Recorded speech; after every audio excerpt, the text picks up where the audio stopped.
नमस्कार साथियों, मैं स्नेहरंजन तदर्थ लाइव के इस एपिसोड में आपका स्वागत करता हूं।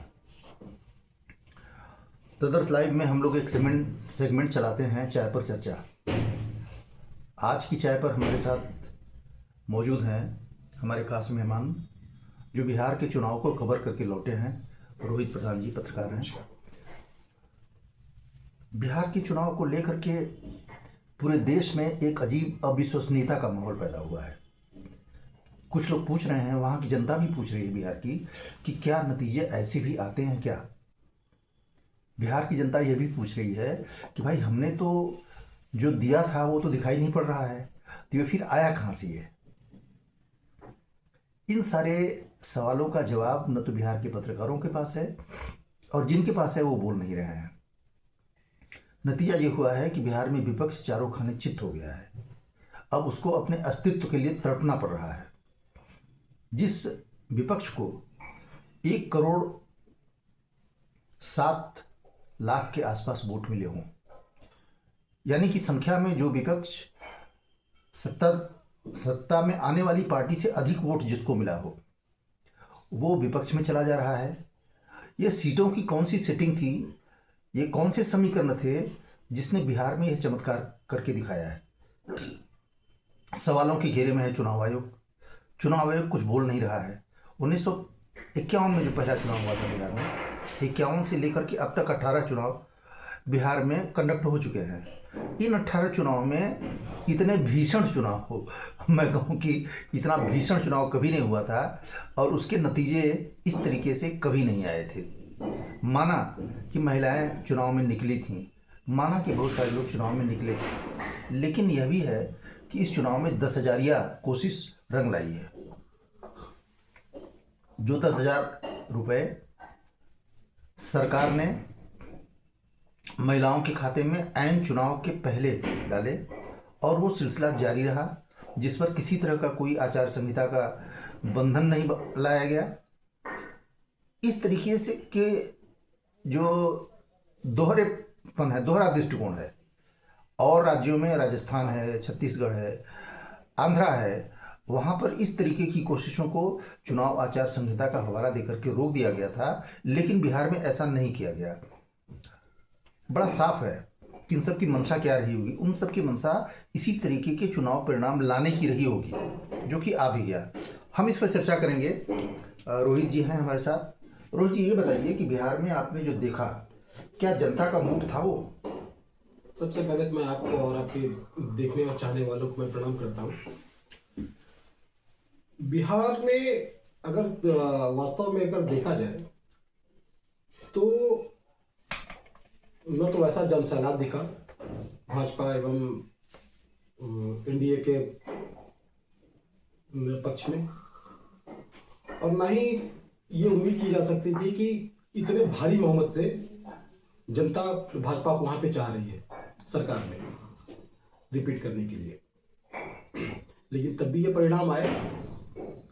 नहीं, आश्चर्यजनक है ये। मेरा सवाल ये है कि जब आप जनता के बीच में गए, नहीं वो तो कहीं नहीं दिखा ना, वो तो कहीं दिखा ही नहीं। आपने लोगों से बातचीत किया जी, तो क्या आम जनता में एक बार नारा लगा रहा था कि नहीं, इस बार नीतीश सरकार, इस बार मोदी सरकार? बिल्कुल नहीं। ऐसा कुछ सब लोग वहां पे ज्यादातर लोग वो बदलाव के ही पक्ष में थे। नहीं, अगर जनता मौन थी तो उसके मौन का मतलब क्या यह था कि हम बदलाव करेंगे या इसी को वापस करेंगे? जनता मौन तो थी ही नहीं। जनता मौन तो थी ही नहीं। अच्छा, सब खुल के कह रहे थे कि नहीं, बदलाव चाहिए।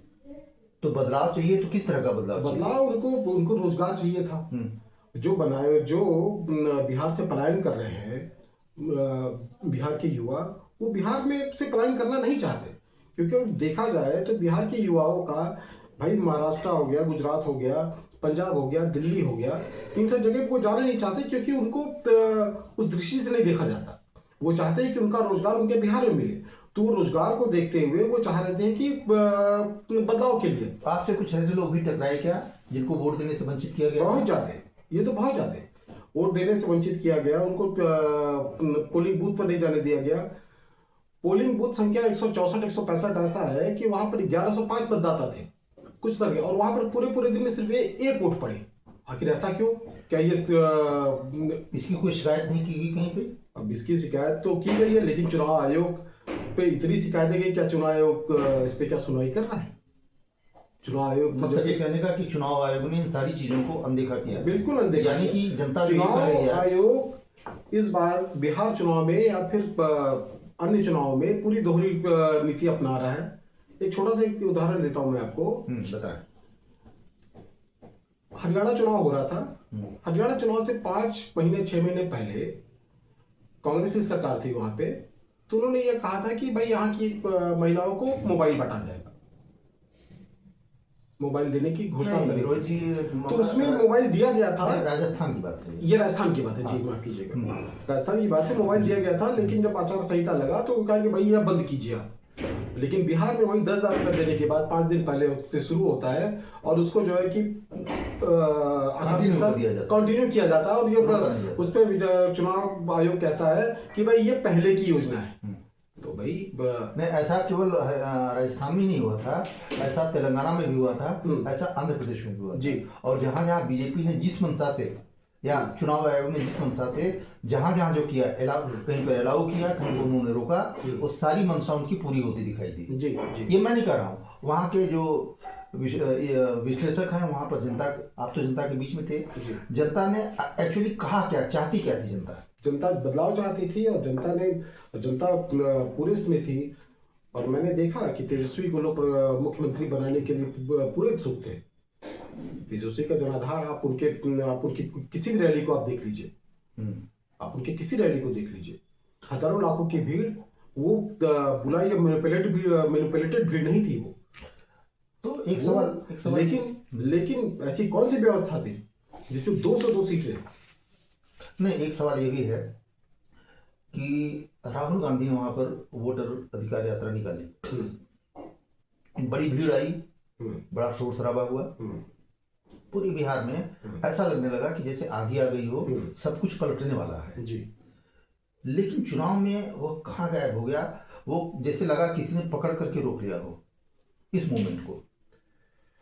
देखिए, ये चुनाव अगर आप वैसे देखेंगे तो इस चुनाव में पूरी ईमानदारी से चुनाव हुआ हो, ये तो संभव ही नहीं, ये तो है ही नहीं।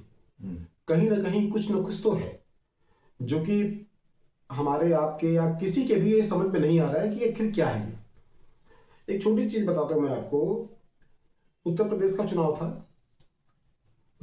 चुनाव था, भाजपा ने राम मंदिर बनाया अयोध्या में पूरी ईमानदारी से चुनाव हुआ।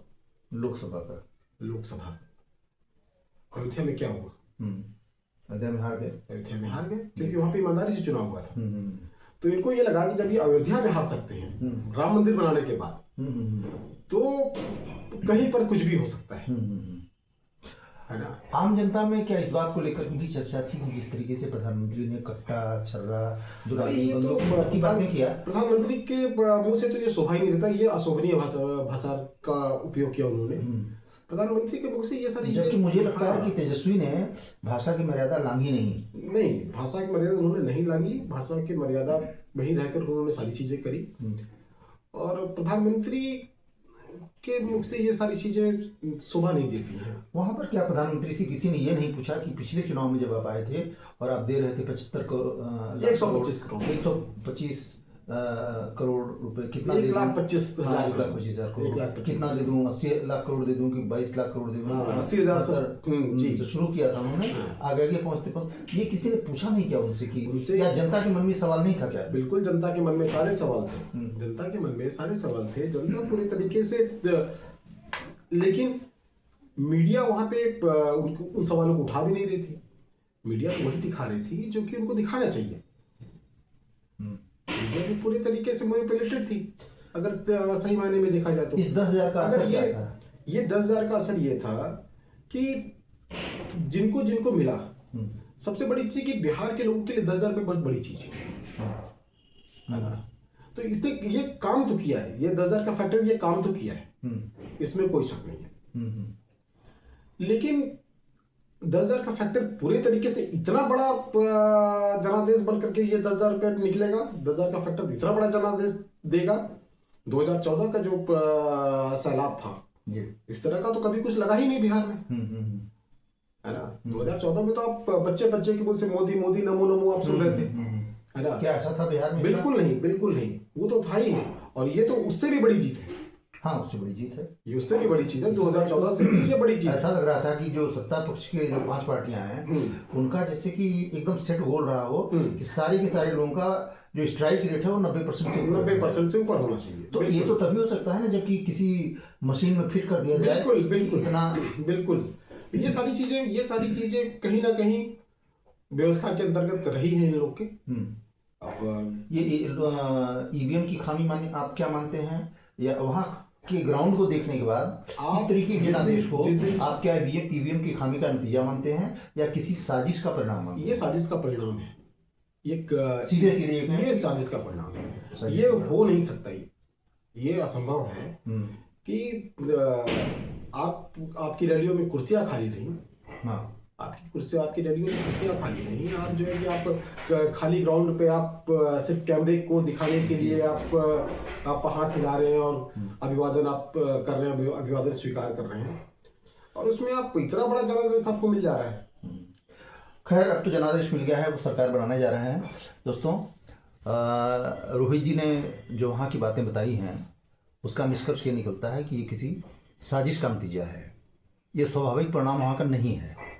अब देखने की बात ये होगी कि विपक्ष इस पर क्या करता है, विपक्ष इस पर किस ढंग से अड़ करके अपनी बातें जनता के सामने रखता है, उसका अगला कदम क्या होता है, इसका इंतजार रहेगा। धन्यवाद।